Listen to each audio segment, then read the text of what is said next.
আসসালামু আলাইকুম। Welcome to my YouTube channel mister futurist. আপনাদের সবাইকে ধন্যবাদ আসার জন্য আর ভিডিওটি দেখার জন্য। আজকে যে টপিক নিয়ে আলোচনা করব ফিগমা, সেটা হচ্ছে ফ্রেম টুল। চলুন শুরু করা যাক। ফিগমাতে আমি অলরেডি চলে আছি। ফ্রেম টুলের যে কাজটা সেটা হচ্ছে, আসলে ফ্রেম টুলটা হচ্ছে একটা কন্টেইনার। এই কন্টেইনারে হচ্ছে আপনি যে জিনিসগুলো রাখবেন সেগুলোই আপনি ডিসপ্লেতে হবে।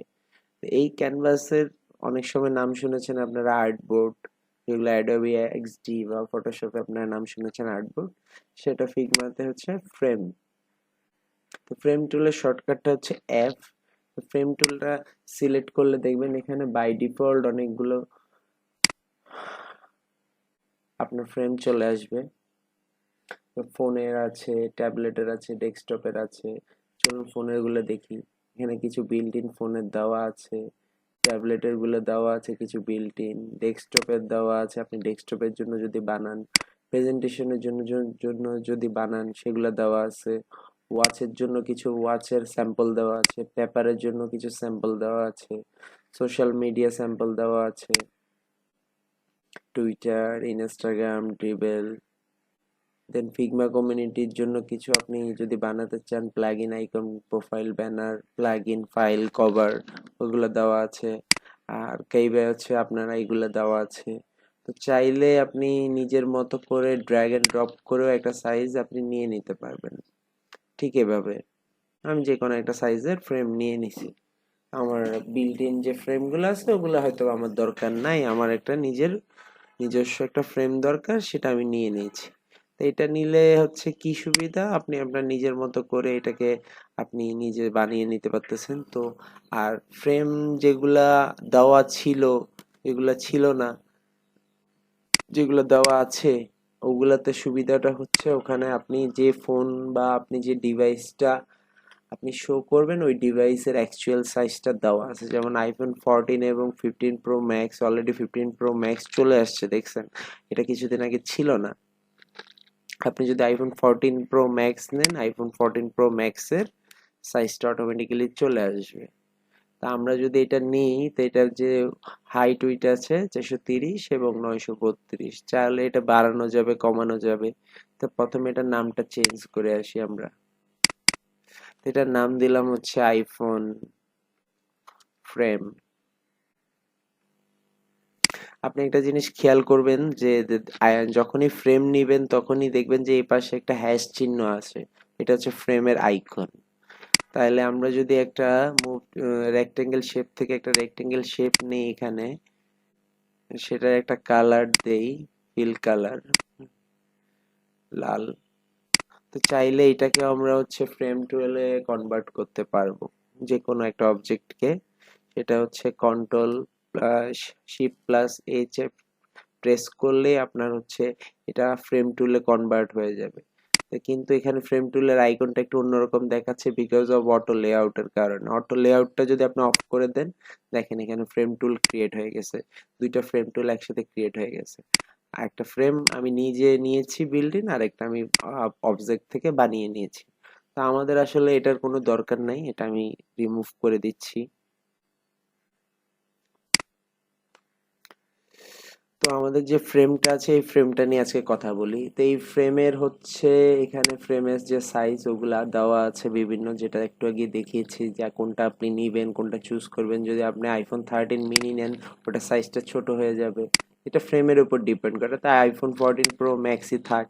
তো এক্স ওয়াই এর যে ব্যাপারটা, সেটা হচ্ছে আপনার যে এই ফ্রেমটা আসলে কোথায় আছে, এই ফ্রেমটা এক্স ওয়াই সাইজে এই যে কোথায় আছে দেখেন, আপনার এক্স ওয়াই এর ভ্যালু গুলো বাড়তেছে কমতেছে। তো এটা যে বাড়তেছে কমতেছে, এটা আসলে মূলত এক্স ওয়াই এর ভ্যালুটা।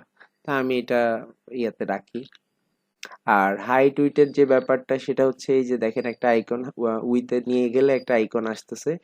এটাতে চাইলে আপনি বাড়াতে পারেন, আপনার হাই সাইডের উইথ বাড়তেই থাকবে বাড়তেই থাকবে।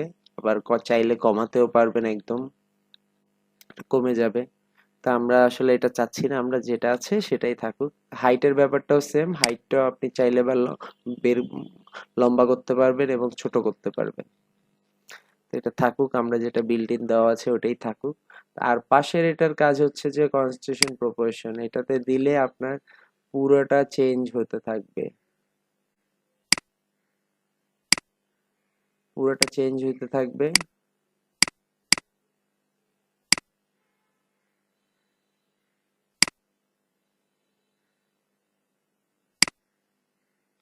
একসাথে চেঞ্জ হইতে থাকবে দুটোটা ভ্যালু, এই দুইটা ভ্যালু একসাথে চেঞ্জ হইতে থাকবে। তো এটা অফ থাক আপাতত, আমরা আমাদের আগের সাইজে চলে যাই।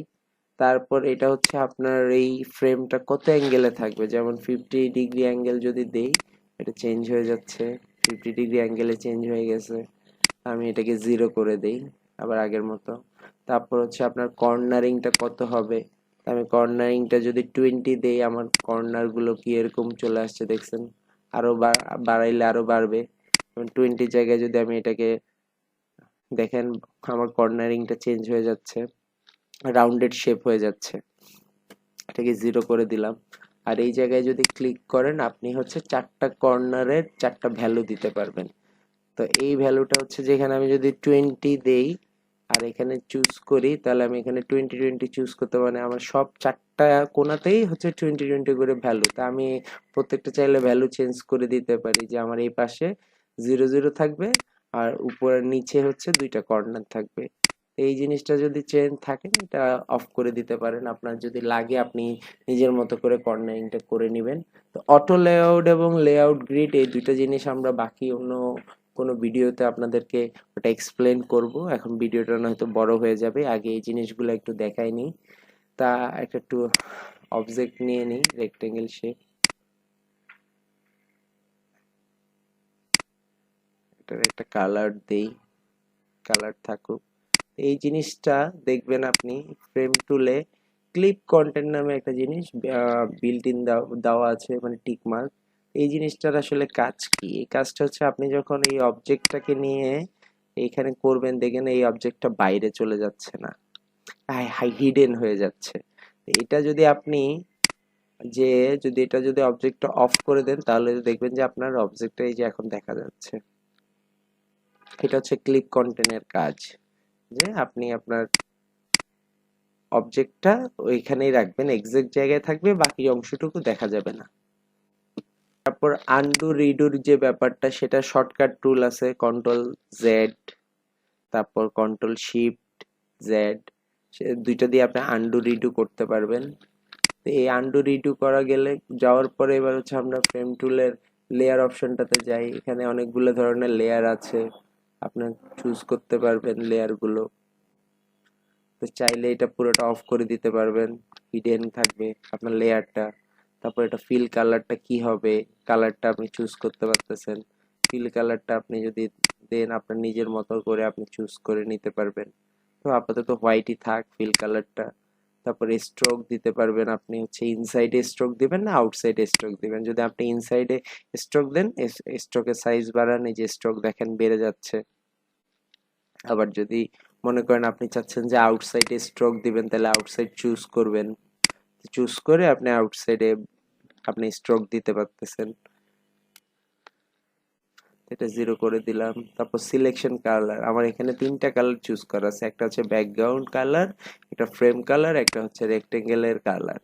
আমি যদি ফ্রেম টুলটা আবার চুজ করি, তারপর যাই স্ট্রোকটা মাইনাস করে দিলাম। ইফেক্টে যদি যাই, ইফেক্টে ড্রপ শ্যাডো আছে, লেয়ার ব্লার আছে, ব্যাকগ্রাউন্ড ব্লার আছে, ইনার শ্যাডো আছে, আপনি চাইলে যে কোনো একটা চুজ করে নিতে পারেন। দেন হচ্ছে এক্সপোর্টে যে অপশনটা, আপনি কি এই ফাইল ফ্রেমটা কি পিএনজি আকারে চুজ মানে এক্সপোর্ট করবেন, না জেপিজি তে করবেন, না এসভিজি তে করবেন, না পিডিএফ এ করবেন, এটা আপনি চুজ করে নিতে পারবেন। এক্সপোর্ট আইফোন ফ্রেম, আপনি এটা এক্সপোর্ট করে নিতে পারতেছেন। এই হচ্ছে মূলত ফ্রেমের যে ব্যাপারে মোটামুটি যেগুলো আছে, আজকে এটা নিয়ে আলোচনা করলাম। আগামী দিনে অন্য একটা টপিক নিয়ে আলোচনা করব। তো আজকে এই পর্যন্তই থাকলো। ধন্যবাদ আপনাদের সবাইকে আমার পাশে থাকার জন্য। আল্লাহ হাফেজ, আসসালামু আলাইকুম।